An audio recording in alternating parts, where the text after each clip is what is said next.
നിങ്ങൾ സഞ്ചരിക്കുന്ന വിമാനം ലാൻഡിങ്ങിനൊരുങ്ങുന്നു.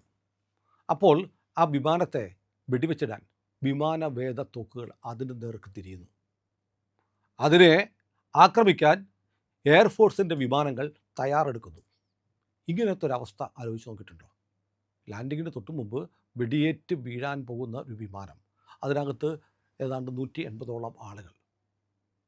സിനിമ കഥയല്ല, സംഭവിക്കാം, എപ്പോൾ വേണമെങ്കിലും സംഭവിക്കാമെന്ന് കഴിഞ്ഞ ദിവസം തെളിഞ്ഞു. അമൃത്സർ വിമാനത്താവളത്തിലേക്ക് എയർ ഇന്ത്യയുടെ ബോയിങ് AI 479 എന്ന് പറയുന്ന എയർബസ് വിമാനം ലാൻഡിങ്ങിന് വരികയാണ്. ലാൻഡിങ്ങിന് വരുന്നതിന് തൊട്ട് മുമ്പ് ഈ വിമാനത്തിലൊരു പക്ഷി ഇടിച്ചു. ഈ അമൃത്സർ വിമാനത്താവളം എന്ന് പറയുന്നത് പാകിസ്ഥാൻ അതിർത്തിയിൽ നിന്ന് കഷ്ടിച്ച് 10-12 കിലോമീറ്റർ ദൂരമുള്ളൂ. പാകിസ്ഥാന് തൊട്ടടുത്ത്, പാകിസ്ഥാൻ അതിർത്തിയോട് ചേർന്നുള്ള വിമാനത്താവളം പഞ്ചാബിൽ. ഈ വിമാനത്തിൽ ഒരു പക്ഷി ഇടിച്ചു. പക്ഷി ഇടിച്ചപ്പോൾ ഉടനെ വിമാനം അടിയന്തരമായി ലാൻഡ് ചെയ്യാനായിട്ട് ATC എയർ ട്രാഫിക് കൺട്രോളിൽ നിന്ന് പൈലറ്റിന് നിർദ്ദേശം കൊടുത്തു. വിമാനം അങ്ങനെ ലാൻഡ് ചെയ്യാൻ നേരത്താണ് വിമാനത്താവളത്തിൽ ലാൻഡിംഗ് സ്പേസ് ഇല്ല. അതുകൊണ്ട് പൈലറ്റ് എന്ത് ചെയ്യണമെന്ന് ATCയോട് ചോദിച്ചു. ATC പറഞ്ഞു തിരിച്ചു പറക്കുക, ഗോ അറൗണ്ട് എന്ന് വെച്ചാൽ ഒന്നുകൂടെ തിരിച്ചു പോയിട്ട് താഴ്ന്നിറങ്ങിയ വിമാനം തിരിച്ചു മുകളിലേക്ക് പോയി ഒന്ന് വട്ടം ചുറ്റിയിട്ട് വരൂ എന്ന് പറഞ്ഞു. അങ്ങനെ പൈലറ്റ് എയർ ഇന്ത്യയുടെ ഈ വിമാനം പറത്തി മുകളിലേക്ക് ഉയർത്തി വട്ടം ചുറ്റാൻ പോയി. വട്ടം ചുറ്റാൻ പോയപ്പോൾ പറ്റിയത് എന്താണെന്നറിയോ? അട്ടാരി അതിർത്തി, നമ്മൾ ഇന്ത്യയും പാകിസ്ഥാനും തമ്മിലുള്ള അതിർത്തിയാണ്. അട്ടാരി അതിർത്തി കഴിഞ്ഞ് വിമാനം കറങ്ങിച്ചെന്നത് പാകിസ്ഥാനിലേക്കാണ്. പാകിസ്ഥാനിലേക്ക് നമ്മുടെ വിമാനം കയറുന്നു. പാകിസ്ഥാനും ഇന്ത്യയും തമ്മിലുള്ള ഇപ്പോഴത്തെ ബന്ധം ഓപ്പറേഷൻ സിന്ദൂറിന് ശേഷം വല്ലാതെ വഷളാണ്. നോട്ടാം പുറപ്പെടുവിച്ചിട്ടുണ്ട് രണ്ട് രാജ്യങ്ങളും പരസ്പരം ആകാശം ഉപയോഗിക്കാൻ സമ്മതിക്കുന്നില്ല.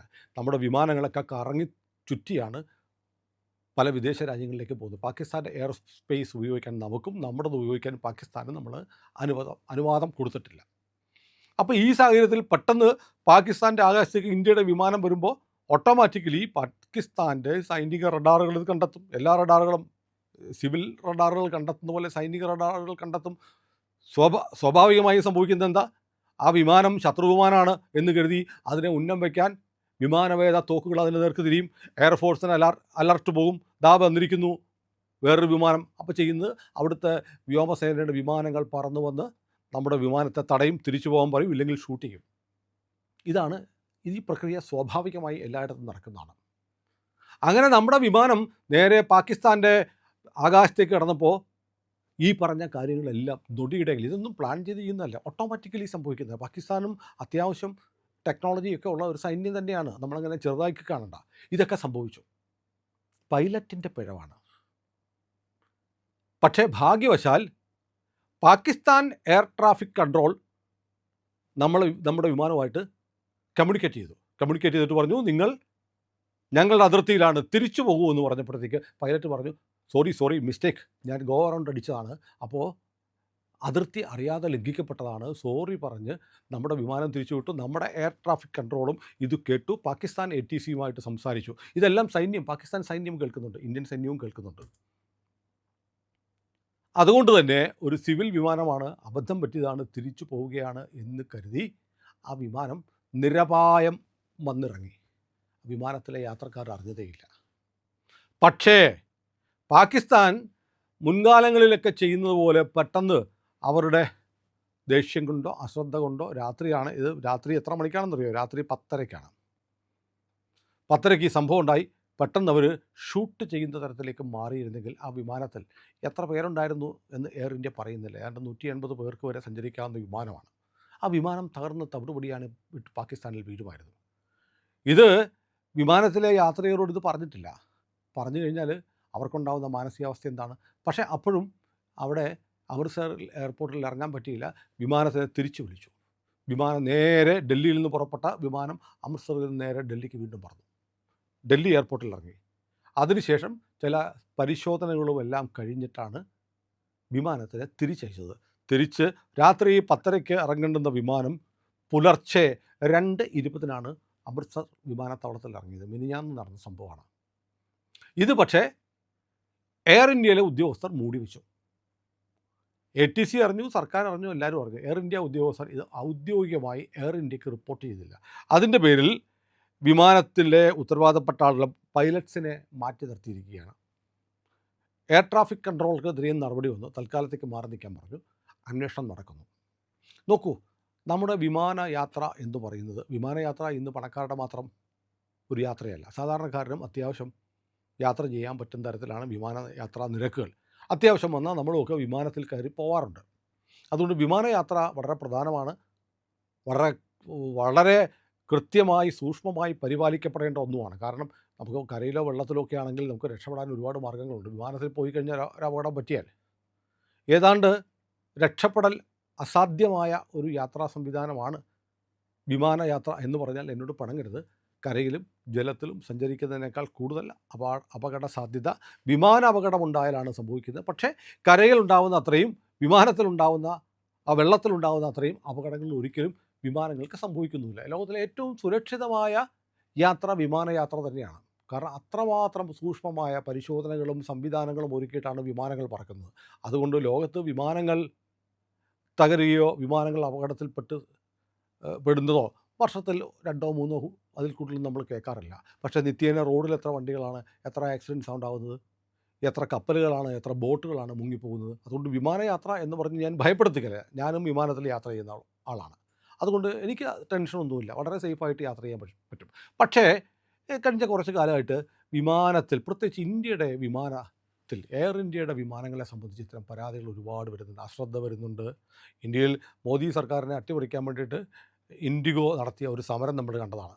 അപ്പോൾ ഇങ്ങനെയുള്ള ചില കാര്യങ്ങളൊക്കെ വ്യോമ ഗതാഗതവുമായി ബന്ധപ്പെട്ട് സംഭവിക്കുന്നുണ്ട്. പിന്നെ ഇതിനു മുമ്പ് ഈ പറഞ്ഞ പോലെ നമ്മുടെ പാകിസ്ഥാൻ്റെ ഈ കഴിഞ്ഞ മെയ് മാസത്തിൽ പാകിസ്ഥാൻ്റെ ഒരു വിമാനം ഇതുപോലെ കയറി വന്നിട്ടുണ്ട്. നമ്മളതിനെ തിരിച്ചയച്ചു.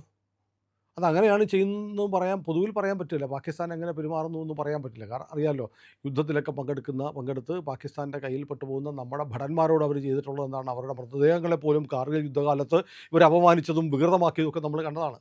നമ്മൾ കാണിക്കുന്ന മാന്യത ഒരിക്കലും പാകിസ്ഥാൻ കാണിക്കാറില്ല. പാകിസ്ഥാൻ്റെ വിമാനം, ഈ ജയ്പൂരിൽ നിന്ന് മസ്കറ്റിലേക്ക് പോയ നമ്മുടെ ഒരു വിമാനം ഈ മോശം കാലാവസ്ഥ കാരണം നമ്മൾ കറാച്ചിയിലേക്ക് തിരിച്ചു വിട്ടിട്ടുണ്ട്. 2017 അന്ന് ഇത്രയും സംഘർഷഭരിതമായിരുന്നില്ല, ഇത്രയും വഷളായിരുന്നില്ല പാകിസ്ഥാനുമായിട്ടുള്ള നമ്മുടെ ബന്ധം.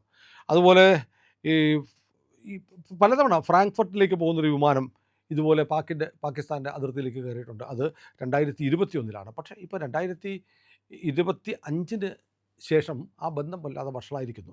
അപ്പോൾ എയർ ഇന്ത്യ വിമാനങ്ങളുടെ കാര്യത്തിൽ ഇത്തരം ചില പ്രശ്നങ്ങൾ നിരന്തരം ആവർത്തിക്കുന്നുണ്ട്. ഒന്ന്, നമുക്കറിയാം, അഹമ്മദാബാദിലെ വിമാനാപകടം കഴിഞ്ഞിട്ട് ഇപ്പോൾ 1 വർഷം കഴിയുന്നു. എന്താണ് വിമാന അപകടത്തിന് കാരണമെന്ന് ഇതുവരെ വ്യക്തമായിട്ടില്ല. പറന്നുയർന്ന് ഏതാനും സെക്കൻഡുകൾ കഴിഞ്ഞപ്പോൾ ആ വിമാനം കത്തിയമർന്ന് താഴത്തേക്ക് വീഴുകയായിരുന്നു. പൈലറ്റാണ് അത് അതിൻ്റെ ഫ്യൂവൽ സ്വിച്ച് ഓഫ് ചെയ്ത് വരുത്തിയ അപകടമാണ് എന്നൊക്കെ പറയുന്നു. പൈലറ്റിൻ്റെ കുടുംബം അതിനെതിരെ സുപ്രീം കോടതി പോയിരിക്കുന്നു. അതിന് പറഞ്ഞ ന്യായം, പൈലറ്റിന് അച്ഛൻ മാത്രമേ ഉണ്ടായിരുന്നുള്ളൂ, അച്ഛനോ അമ്മയോ മാത്രമേ ഉണ്ടായിരുന്നുള്ളൂ. അവരുടെ മരണം മൂലം മാനസിക വിഭ്രാന്തി ഉണ്ടായിട്ട് വിമാനത്തിൻ്റെ ഫ്യൂവൽ സ്വിച്ച് ഓഫ് ചെയ്ത് എല്ലാവരെയും കൊന്നുകളഞ്ഞു എന്നൊക്കെയാണ് തിയറി വന്നത്. പക്ഷേ അതൊക്കെ വിമാന കമ്പനിയെ രക്ഷിക്കാൻ, വിമാനത്തിൻ്റെ സാങ്കേതിക തകരാറ് മറച്ചു വെക്കാൻ വേണ്ടി നടത്തുന്ന ക്യാമ്പയിനാണ് എന്ന തരത്തിലുള്ള വാർത്തകളുമുണ്ട്. ഏതായാലും അതിൻ്റെ അന്വേഷണം ഇതുവരെ air traffic accident investigation bureau എന്ന് പറയുന്ന ഒരു ഏജൻസിയാണ് നടത്തുന്നത്. അത് ഇതുവരെ പുറത്തു വന്നിട്ടില്ല. നമുക്ക് കാത്തിരിക്കാം, വരുമെന്ന് കരുതാം. അതോടൊപ്പം തന്നെ ഈ എയർ ഇന്ത്യ വിമാനങ്ങളുമായി ബന്ധപ്പെട്ട് ഇങ്ങനെ നിരന്തരം വാർത്തകൾ വരുന്നുണ്ട്. സർവീസിൻ്റെ കാര്യത്തിൽ ജാഗ്രതക്കുറവ്, ലൈസൻസ് പുതുക്കാത്ത ഒരു വിമാനം പറപ്പിച്ചുകൊണ്ട് പോയി എന്നുള്ള കേസ് വന്നു. അതിലും എയർ ഇന്ത്യയാണ്. എന്തുകൊണ്ടാണ് എയർ ഇന്ത്യക്കെതിരെ ഇത്തരം ആക്ഷേപങ്ങൾ വരുന്നത് എന്ന് പരിശോധിക്കണം. ഒന്നാമത്, എയർ ഇന്ത്യ എന്ന് പറയുന്നത് ഇന്ത്യയിലെ ഏറ്റവും വലിയ വിമാന കമ്പനിയാണ്. ഏറ്റവും കൂടുതൽ വിമാനങ്ങൾ അവർക്ക് ആണ് ഉള്ളത് എന്നതുകൊണ്ട് സ്വാഭാവികമായും പിഴവുകളുടെ കാര്യത്തിലും കൂടുതൽ വിമാനങ്ങൾ അവർക്കുള്ളതുകൊണ്ട് സംഭവിക്കാം. പിഴവുകൾ മനുഷ്യ സഹജമാണ്, സ്വാഭാവികവുമാണ്. പിഴവുകൾ ഒഴിവാക്കപ്പെടേണ്ടതാണെങ്കിൽ പോലും.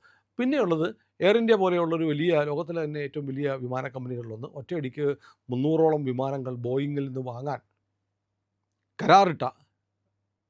കരാറിട്ട് അമേരിക്കയെ പോലും ഞെട്ടിച്ച ഒരു വാർത്ത ഉണ്ടായത് 1 വർഷം മുമ്പാണ്. അപ്പോൾ എയർ ഇന്ത്യ വല്ലാതെ കുതിക്കുന്നു. അതുകൊണ്ട് അതിൻ്റെ സൽപ്പേരിനെ മോശമാക്കാൻ വേണ്ടി ശ്രമിക്കുന്ന പ്രവർത്തനങ്ങളാണോ എന്ന സംശയം. അതല്ല, ഇനി രാജ്യത്തിനെതിരായ നീക്കങ്ങളുടെ ഭാഗമായി ചില വിമാനത്തിലെ ക്രൂ ഒക്കെ ചെയ്യുന്ന ചില നീക്കങ്ങളാണോ എന്നറിയില്ല. ഏതായാലും ആലോചിക്കുമ്പോൾ നമുക്ക് ഒരു തണുപ്പ് അസ്ഥികൾക്കുള്ളിലൂടെ കയറിപ്പോകുന്നുണ്ട്. നമ്മൾ പറക്കുന്ന വിമാനത്തെ വെടിവെച്ചിടാൻ താഴെ നീക്കങ്ങൾ നടക്കുന്നുണ്ടായിരുന്നു. അതറിയാതെ വിമാനത്തിനുള്ളിലെ തണുപ്പിൽ പതുപതുത്ത സീറ്റിൽ നമ്മളിങ്ങനെ ഇപ്പോൾ ലാൻഡിങ് നടക്കും എന്ന് പറഞ്ഞ് കാത്തിരിക്കുന്ന നമ്മളുടെ അവസ്ഥ ഒന്ന് ആലോചിക്കണം. ഏതായാലും എന്തൊക്കെയോ നമ്മുടെ വ്യോമയാന സെക്ടറിൽ സംഭവിക്കുന്നുണ്ട് എന്ന് കുറച്ച് കാലമായി ആളുകൾ പറയുന്നുണ്ട്.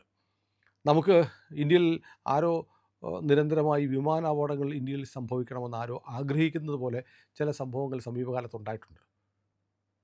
ഇതൊക്കെ ആസൂത്രിതമാണോ എന്ന് ചോദിച്ചാൽ അല്ല എന്ന് പറയാൻ പറ്റുന്ന സാഹചര്യമല്ല ഉള്ളത്. കാരണം രാജ്യത്തെ ഛിന്നഭിന്നമാക്കാൻ ആഗ്രഹിക്കുന്ന സർവ്വശക്തികൾക്കും എല്ലാ തരത്തിലുള്ള തിരിച്ചടികൾ കൊടുത്തുകൊണ്ടിരിക്കുകയാണ് കേന്ദ്രം ഭരിക്കുന്ന സർക്കാർ. അതുകൊണ്ട് അവരെ ജനാധിപത്യ മാർഗത്തിൽ പരാജയപ്പെടുത്താൻ കഴിയില്ല എന്ന് ബോധ്യമുള്ള അവർ രാജ്യത്തെ നശിപ്പിച്ചും കേന്ദ്രം ഭരിക്കുന്ന സർക്കാരിനെ അട്ടിമറിക്കാൻ എന്തു വഴിയും എന്തു വിധേനയും ചെയ്യാൻ വേണ്ടി ശ്രമങ്ങൾ നമ്മുടെ രാജ്യത്ത് തുടർന്നുകൊണ്ടിരിക്കുമ്പോൾ ഒന്നും സ്വാഭാവികമല്ല, സാധാരണയല്ല എന്ന് സംശയത്തോടെ നോക്കുന്നതാണ് നല്ലത്. ഇന്ത്യ ലൈവ് ഇതുവരെ സബ്സ്ക്രൈബ് ചെയ്തിട്ടില്ലെങ്കിൽ അത് ചെയ്യണേ.